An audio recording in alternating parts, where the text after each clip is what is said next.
isa. Miks ma arvan, et just tema võiks saada Hiiumaa aasta isaks? Tean lihtsalt, et ma armastan teda väga ja tema armastab meid. Muretsen meie pärast isegi siis, kui kolisime kodust välja ja astusime esimesed sammud iseseisva elu suunas.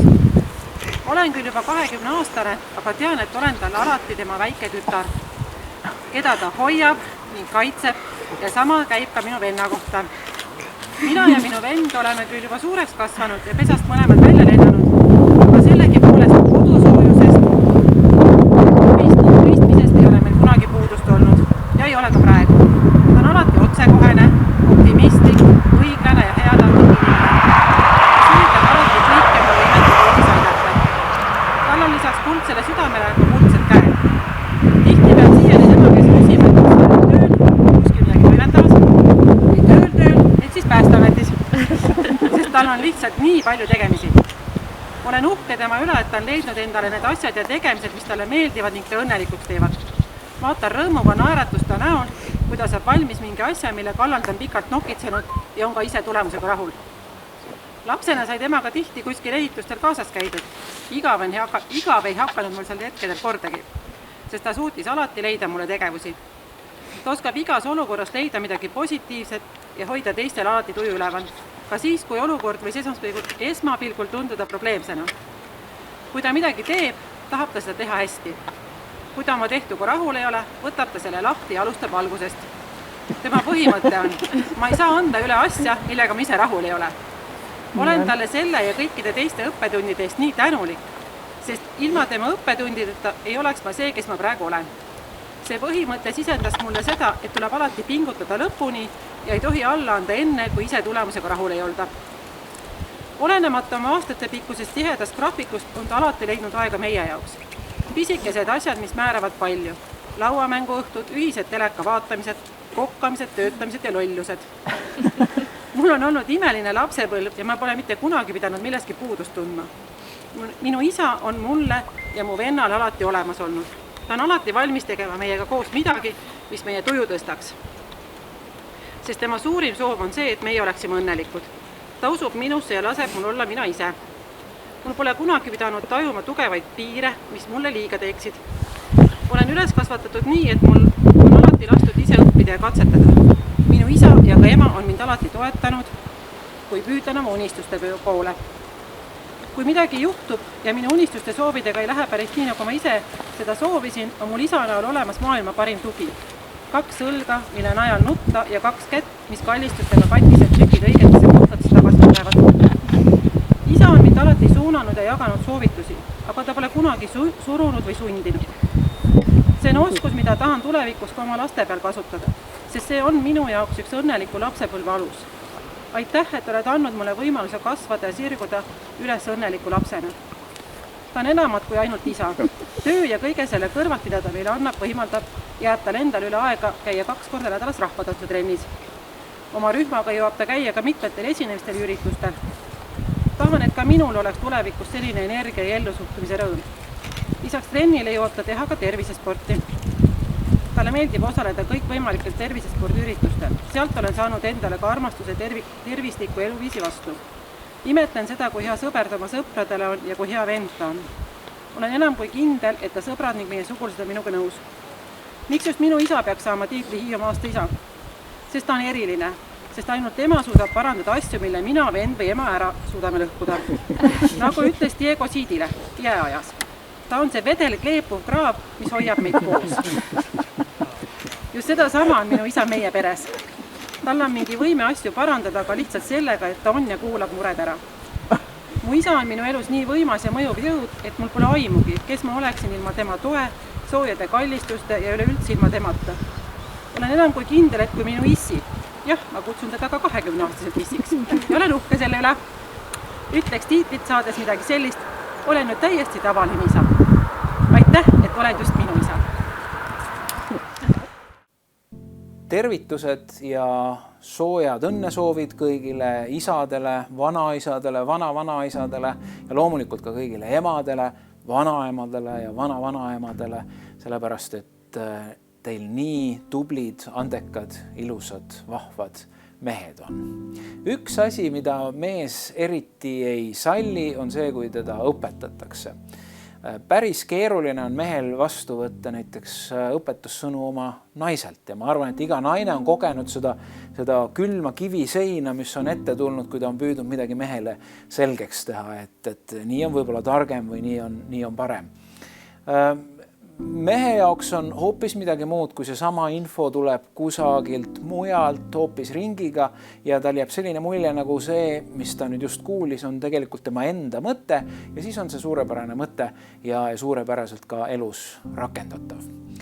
Mina ei hakka kedagi õpetama, ei olegi midagi õpetada, aga küll on midagi, mida ma saan oma väikesest isa karjäärist, kui nii võib nimetada, jagada seda, mis on hästi läinud ja ka seda, kus ma olen mõnes mõttes lootusetult läbi kukkunud, aga isegi need on head kohad olnud, sest need on kohad, kus ma olen ise saanud õppida.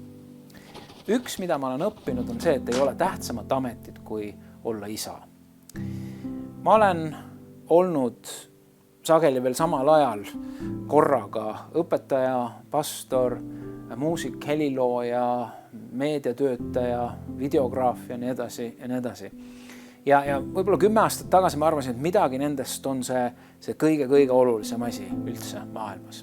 Mida aeg edasi, seda enam ma olen mõistnud, et minu suurim saavutus, minu suurim karjäär ei ole midagi muud kui tegelikult minu perekond. Ja see saavutus, seegi sisaldab nii õnnestumusi kui ka läbikukkumisi, kus ma olen saanud õppida väga palju. Ma olen tohutult tänulik oma perekonna eest, oma laste eest, oma abikaasa eest ja ma olen mõtelnud, mis kasu oleks sellest, kui mul oleks mingisugune pead pööritav karjäär või ma oleks, ma ei tea, kuhu jõudnud selles maailmas, aga mul ei oleks kodu, mul ei oleks lähedasi, keda mina armastan ja kes mind armastavad, keda mina usaldan ja kes mind usaldavad. Kõik muu tunduks ju nii tühine. Nii ei peaks olema kellelgi kuidagi alaväärne või piinlik vastata küsimusele, et mida sa oma elus oled korda saatnud, öeldes, ma olen püüdnud olla hea isa oma lastele ja armastav abikaasa oma naisele. See on võib-olla kulunud klišee, aga ma olen mõistnud, et väga palju suuremaid asju ei saa kaasa anda lastele nende eluteele kui see, kui me armastame nende ema, nii nagu me oskame ja suudame. Igas perekonnas tuleb ette probleeme, arusaamatusi, tülisi, vahel väga keerulisi. Aga parim, mida me meestena oma lastele kaasa anda saame, on see, et me anname neile eeskuju, kuidas andestada, kuidas andeks paluda, kuidas andeks anda, kuidas hoolida, kuidas tõsta oma abikaasa kõrgemale oma õigustest või soovidest, kuidas hoolida ja armastada oma lähedasi. Olen õppinud ka seda, kui oluline on sõnade tähendus. Lihtne on maha teha, lihtne on halvustada, kas või mõne sellise nalja kaudu, kuid öeldakse, et üks alavääristav nali või ütlus vajab 5 positiivset sisendit lapse või noore ellu selleks, et seda eelmist veidikenigi tasandada, kui see nii lihtne olekski. Mina olen pidanud õppima seda, kuidas oma sõnadega mitte tekitada hirmu eksida või hirmu valida või hirmu tunda ennast olulisena või hirmu püüelda edasi, hirmu uskuda iseenesesse. Ja olen püüdnud õppida, kuidas olla inspireerija, kuidas olla julgustaja kõiges, mida ma ütlen ja teen, isegi korrigeerimistes.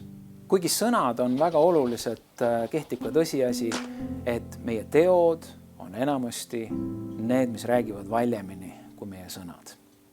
Me ei ole lihtsalt loengupidajad, vaid mulle meeldib õpetajate kohta öeldakse, et on 3 i-d, mis iseloomustavad head õpetajad.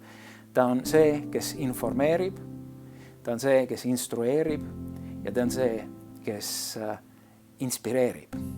Ja armsad isad, ärme unusta ära, et me ei ole loengupidajad siis, kui valesti läheb midagi, vaid me oleme inspireerijad, me oleme motiveerijad, me oleme need, kes saavad tuult puhuda purjedesse ja võib-olla teatud olukorras ka nagu kotkad lükkavad oma kotkapojakese armastusega kaljuservalt alla, et ta õpiks lendama.